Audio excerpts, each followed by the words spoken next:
Hello everyone, welcome to the new world with IIT thinking. आज हम pH calculation strong acid का निकालना सीखेंगे। तो पहला हमारा इसमें अगर मैं पहला क्वेश्चन लूँ तो पहला क्वेश्चन ये है हमारा कि calculate pH for 0.005 molar H2SO4, ये हमें निकालना है। तो पीएच का फॉर्मूला आपने पढ़ा होगा, pH is equal to minus log base 10 H plus, ये हमारा फॉर्मूला होता है। ठीक है, तो अगर पहले हमें ये देखना पड़ेगा कि H2SO4 कितना H प्लस देगा। तो अगर H2SO4 को हम तोड़ेंगे तो क्या टूटेगा, ये 2H plus plus SO4 minus 2। तो अगर 0.005 मोलर इसका कॉन्सेंट्रेशन है तो यहाँ शुरू में कुछ नहीं, और बाद में जब ये ख़त्म होगा तो ये 0.005 मल्टीप्लाई बाई 2 जो इसका कॉन्सेंट्रेशन होगा 2 टाइम्स हो जाएगा, क्योंकि 2 टाइम्स ऑफ H प्लस देगा। एक्चुअल में कितना देगा, 0.01। तो एक्चुअल में ये पता चल गया कि H प्लस का कॉन्सेंट्रेशन है 0.001। तो पीएच हो जाएगा क्या, minus log base 10। H plus का कॉन्सेंट्रेशन कितना है, 0.01। हम इसको लिख सकते हैं pH is equal to minus log base 10 to the power minus 2 लिख सकते हैं। माइनस 2 बाहर आएगा तो minus 2 multiply by minus log base 10 मतलब माइनस 2 बाहर आएगा, माइनस माइनस इसको प्लस कर देगा, ऐसा कर सकते हैं कि माइनस 2 यहाँ बाहर आएगा, बाहर माइनस लगा हुआ है, तो ये हमारा क्या हो जाएगा, minus minus plus 2 into log base 10 और लॉग बेस 10 की वैल्यू होती है 1। तो पीएच हमारा क्या आ जाएगा, पीएच हमारा आ जाएगा 2। तो ये मेथड नंबर 1 है। इस क्वेश्चन को इजी करने के लिए हम मेथड नंबर 2 जो कि हम देखेंगे, इसी क्वेश्चन को अगर मैं, this is method number 1, this is method number 1। बाकी अगर हमें इसी क्वेश्चन को निकालना है, मेथड नंबर 2 हमारा जो है, तो अगर किसी का भी हमें पीएच निकालना है तो पीएच के लिए तो फॉर्मूला ये होगा minus log base 10 H plus, formula ये होगा pH equal to minus log base 10 H plus का कॉन्सेंट्रेशन। लेकिन यहाँ पर हमें जो कॉन्सेंट्रेशन ऑफ H प्लस है वो स्ट्रॉन्ग एसिड के लिए नॉर्मलिटी ऑफ एसिड निकाल लेंगे।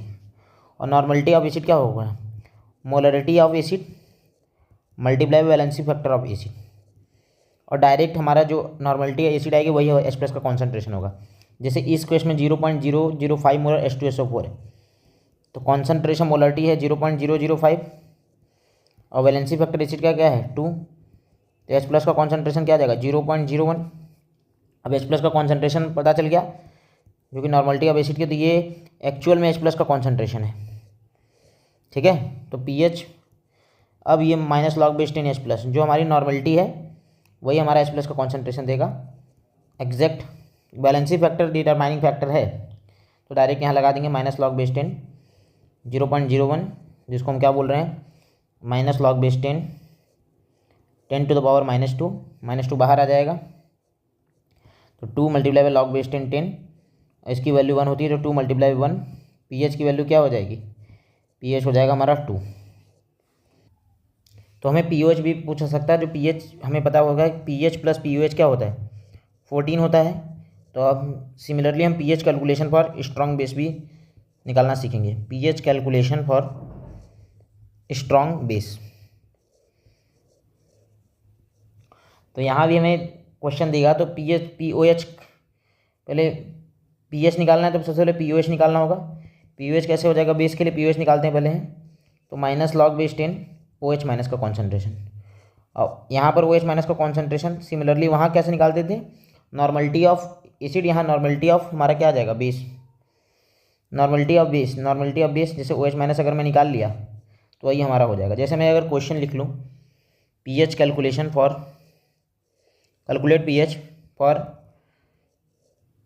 0.005 मोलर बेरियम हाइड्रोक्साइड, तो हम क्या करेंगे, नॉर्मलिटी क्या हो जाएगा, molarity of BOH twice multiply by valency factor of BOH twice.